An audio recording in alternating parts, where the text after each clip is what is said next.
Welcome back to episode 154 of my road to full planche. So as you guys saw in the last video, I did injure my knee about 3 to 4 weeks ago. This ended up preventing me from being able to fully extend my right leg, which ended up preventing me from being able to planche. All is good now. I just had to take it easy over the past several days, but now I'm at the point where I need to build up that foundational strength once again. That's the majority of what you're going to be seeing in this video, is me just doing the foundational work, making sure that my fundamentals are still strong, because ultimately I can do the full planche on the high P-bars and the low P-bars on a good day, but I still can't get it on the floor, but I'm very, very close.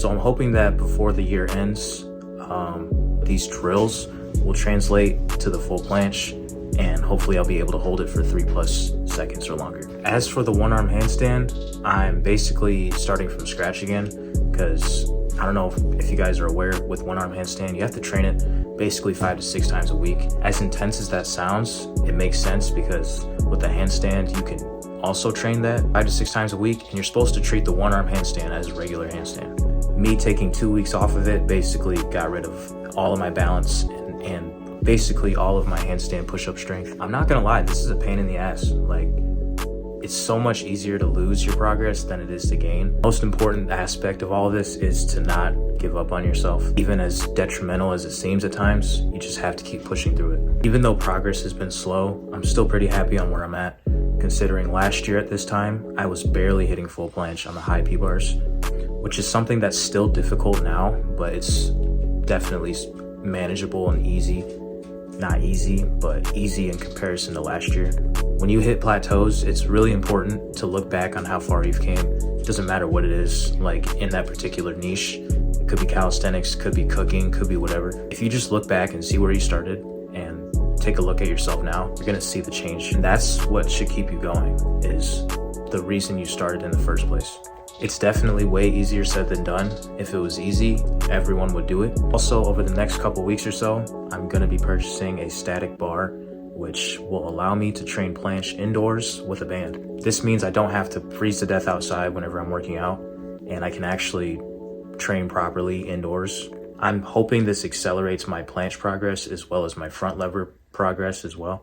Speaking of front lever, I'm probably gonna restart that series entirely, since it's been like almost a year since I last uploaded a video. In the meantime, before I get that static bar, I'm gonna be training the supinated forearm planche using the high parallel bars. This exercise is supposed to give you a better feel for all the activations you need in planche. I would say this is definitely an easier variation of planche in general, but it does get the body in shape for activating the scapula and just engaging the glutes and everything else. This is definitely going to be one hell of a grind, especially if I want to get this by the end of the year. But honestly, I'm not concerned too much about when I will get this, because I eventually will get it. For some people, this takes 6 months, and others it takes 6 years. So there's really a wide margin. The hardest thing about doing this is not comparing your own progress to other people's. Even if you think that you guys are in similar strength categories, it brings negative emotions overall. It comes back to the theme of why you started doing this in the first place, and you just have to reassure yourself of that reason. With social media being so prominent, it's really hard to not attach yourself to a number in terms of your value. Your value is self-derived. It is not a product of how many people see your video, how many people liked your video, commented, or whatnot. It's all about how much effort you put into yourself and how much effort you put into the people that you care about. When you show up for yourself, you show up for others too. And that's part of the reason why I do this too, is to keep myself vigilant and disciplined. And I also want to be, superhuman. It all goes hand in hand, and it's important to reiterate your purpose to yourself when you don't feel like pursuing in your passion anymore. Anyways, that's enough of my lecture. Thank you guys for watching, and I'll see you guys for the next video. Front lever series will be restarting very shortly. It might start before the end of the year. It might start, after. Full planche is the #1 priority. It will stay that way for who knows how long. I'm hoping it's done before the end of the year. I have really no expectations. As long as I put in the work, things will happen.